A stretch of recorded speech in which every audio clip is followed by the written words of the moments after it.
जय हिंद प्यारे बच्चों। लास्ट वीडियो में हमने अमीबा में डाइजेशन के बारे में पढ़ा था। आज हम पढ़ेंगे ह्यूमन में डाइजेशन। ह्यूमन के डाइजेशन के बारे में हम दो सेपरेट वीडियो बनाएंगे। फर्स्ट वीडियो में हम पढ़ेंगे डाइजेस्टिव सिस्टम का डायग्राम। इसके बाद जो नेक्स्ट वीडियो में अपलोड करूँगी उसमें हम पढ़ेंगे डाइजेशन की पूरी प्रोसेस। तो ह्यूमन डाइजेस्टिव सिस्टम की बात करें तो ह्यूमन एक मल्टी सेलुलर होलोजोइक ऑर्गेनिज्म है। तो होलोजोइक का मतलब क्या होता है कि ह्यूमन क्या करता है, कॉम्प्लेक्स मटेरियल लेता है और उसको सिंपल में कन्वर्ट करता है। और इसमें बहुत सारी सेल्स हैं। तो सेल्स कंबाइन होकर के टिश्यू बना रही, टिश्यू से क्या बनते हैं, ऑर्गन, ऑर्गन से ऑर्गन सिस्टम। तो यहाँ पर हम बात करते हैं डाइजेस्टिव सिस्टम की।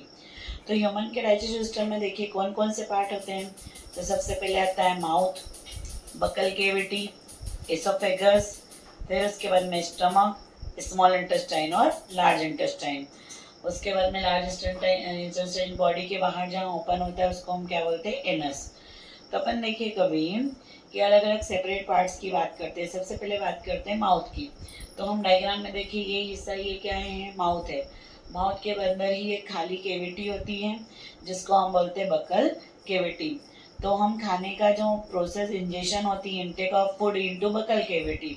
तो खाने का इंजेशन, खाने को इंटेक कहाँ करते हैं, बकल केविटी में करते हैं।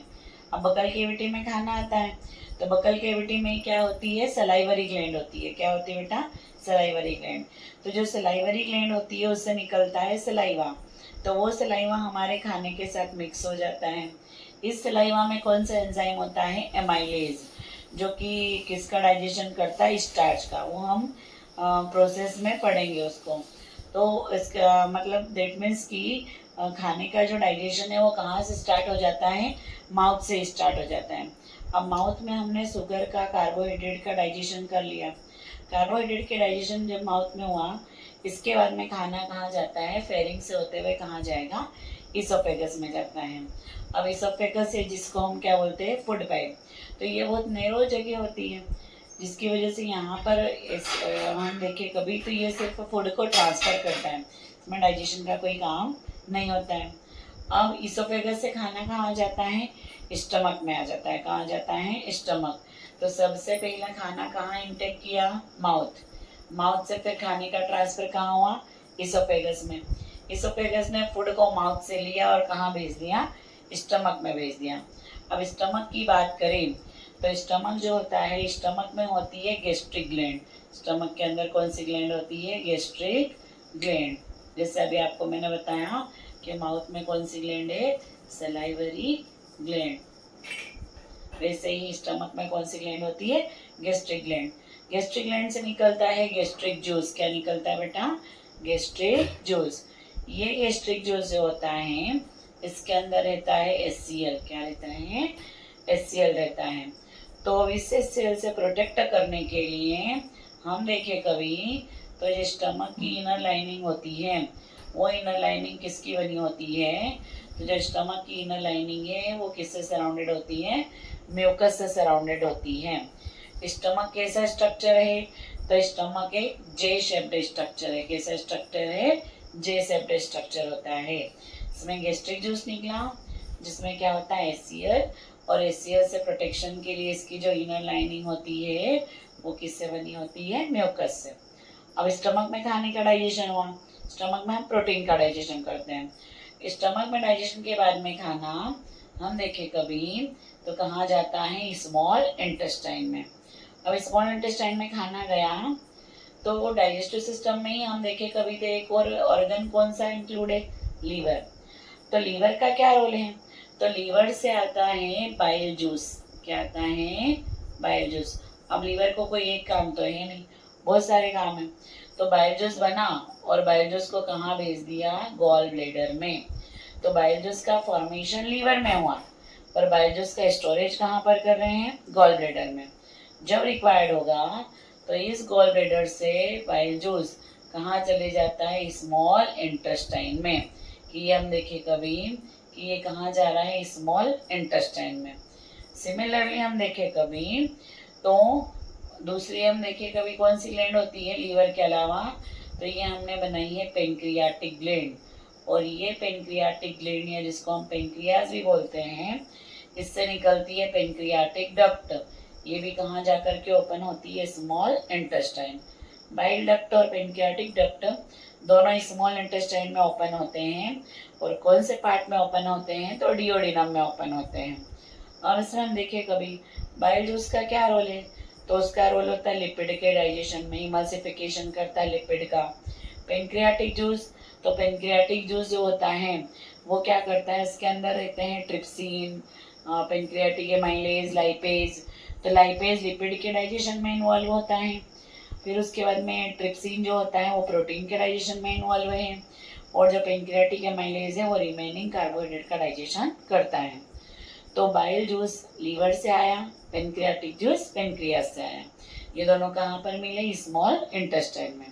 अब स्मॉल इंटेस्टाइन में डाइजेशन हुआ, लिपिड का डाइजेशन कर दिया और प्रोटीन का डाइजेशन। और सिंपलर फॉर्म में कन्वर्ट करने के लिए खुद स्मॉल इंटेस्टाइन से भी एक जूस निकलता है जिसको बोलते हैं इंटेस्टाइनल जूस। क्या बोलेंगे? Intestinal juice.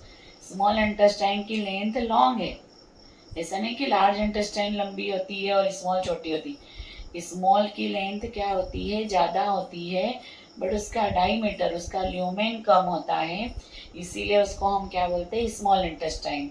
और जो लार्ज इंटेस्टाइन आप देख ही रहे डायग्राम में कि लार्ज इंटेस्टाइन का डायमीटर या ल्यूमेन ज़्यादा होता है, इसीलिए हम इसको क्या बोलते हैं? लार्ज इंटेस्टाइन बोलते हैं। तो खाना जब स्टमक में डाइजेशन हुआ उसके बाद स्मॉल इंटेस्टाइन में आया, तो स्मॉल इंटेस्टाइन में हम देखें कभी तो लीवर से गॉल ब्लैडर होते हुए कौन सा जूस आया? Bile juice. और पेनक्रियास से कौन सा जूस आता है? पेनक्रियाटिक जूस, जो हमारे खाने में मिल गया। स्मॉल इंटेस्टाइन से भी जूस निकला, कौन सा? Intestinal juice. तो ये सब मिलकर के क्या करेंगे? जो भी फूड है उसका डाइजेशन कर देते हैं।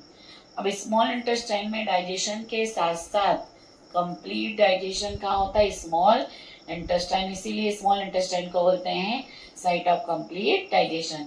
अब स्मॉल इंटेस्टाइन में डाइजेस्ट हो गया तो यहीं पर हम क्या करेंगे? डाइजेस्टेड फूड का एब्जॉर्प्शन करेंगे। तो फूड का एब्जॉर्प्शन भी कहाँ होता है डाइजेस्टेड फूड का? तो हम क्या बताएंगे? स्मॉल इंटेस्टाइन में। लिपिड का डाइजेशन भी कहाँ हुआ? तो स्मॉल इंटेस्टाइन में। अब स्मॉल इंटेस्टाइन में एब्जॉर्प्शन करना है तो उसके लिए हम देखें कभी स्मॉल इंटेस्टाइन पे क्या होते हैं? विलाई होते हैं। क्या होते हैं? विलाई। ये विलाई क्या करते हैं? एब्जॉर्प्शन के सरफेस एरिया को इंक्रीज कर देते हैं जिससे ज़्यादा से ज़्यादा खाना एब्जॉर्ब हो सके। तो स्मॉल इंटेस्टाइन में एब्जॉर्ब कर लिया, ये अपनी थर्ड स्टेप हो गई एब्जॉर्प्शन। स्मॉल इंटेस्टाइन में एब्जॉर्ब होने के बाद में स्मॉल इंटेस्टाइन में फूड का एब्जॉर्प्शन हुआ, डाइजेस्टेड फूड का। वाटर का एब्जॉर्प्शन नहीं हुआ। वाटर का एब्जॉर्प्शन कहाँ करेंगे? तो वाटर का एब्जॉर्प्शन कहाँ करेंगे? लार्ज इंटेस्टाइन में। तो स्मॉल इंटेस्टाइन में फूड का एब्जॉर्प्शन कर लिया, जो भी सॉलिड वेस्ट है स्मॉल इंटेस्टाइन से कहाँ जाएगा? लार्ज इंटेस्टाइन में। लार्ज इंटेस्टाइन का जो इनिशियल पार्ट होता है उसको बोलते हैं सिकम, फिर कोलॉन, ये पूरा ये क्या है? कोलॉन। और लास्ट में क्या आता है? रेक्टम। और रेक्टम में ही किसको स्टोर करते हैं? सॉलिड वेस्ट को स्टोर करते हैं। तो जैसे ही अनडाइजेस्टेड या वेस्ट मटेरियल स्मॉल इंटेस्टाइन से कहाँ आया? कोलॉन में। तो कोलॉन में भी विलाई होते हैं। वो किसका? कोलॉन में भी हम देखें कभी ये पोर्शन जो हमने बनाया ये क्या है? कोलॉन। तो कोलॉन में भी क्या होते हैं? विलाई होते हैं। और ये विलाई किसका एब्जॉर्प्शन करते हैं? वाटर का। तो कोई हमसे पूछे कि वाटर का एब्जॉर्प्शन कहाँ होगा तो क्या बताओगे? Colon of large intestine. अब कोलॉन में पूरा वाटर एब्जॉर्ब हो गया, अब बचा सिर्फ सॉलिड वेस्ट। तो उस सॉलिड वेस्ट को कहाँ पर स्टोर कर लेते हैं? रेक्टम में। जब रेक्टम फुल हो जाता है तो एनस के थ्रू वेस्ट मटेरियल को कहाँ कर देंगे? बॉडी के बाहर। तो इस प्रोसेस को हम क्या बोल देते हैं? इजेशन। क्या बोलते हैं? इजेशन। तो हमारे एलिमेंट्री केनाल, डाइजेस्टिव सिस्टम को ही क्या बोलते हैं? Alimentary canal. तो एलिमेंट्री केनाल में कौन कौन से पार्ट होते हैं? माउथ, उसके बाद में इसोफेगस, इसोफेगस के बाद में स्टमक, स्टमक के बाद में स्मॉल इंटेस्टाइन, स्मॉल इंटेस्टाइन के बाद में लार्ज इंटेस्टाइन। और डाइजेशन की प्रोसेस में बहुत अलग अलग एंजाइम की ज़रूरत होती है। तो उसके लिए कौन कौन से ऑर्गन है? तो लीवर, गॉल ब्लैडर, पेनक्रियाज। और सलाइवरी ग्लैंड, इनसे एंजाइम्स निकलते हैं जो डाइजेशन के प्रोसेस में हेल्प करते हैं। तो अभी हमने ये डायग्राम से समझा सिस्टम। अब इसकी कंप्लीट प्रोसेस हम अलग से सेपरेट वीडियो में अपलोड करेंगे। Thank you.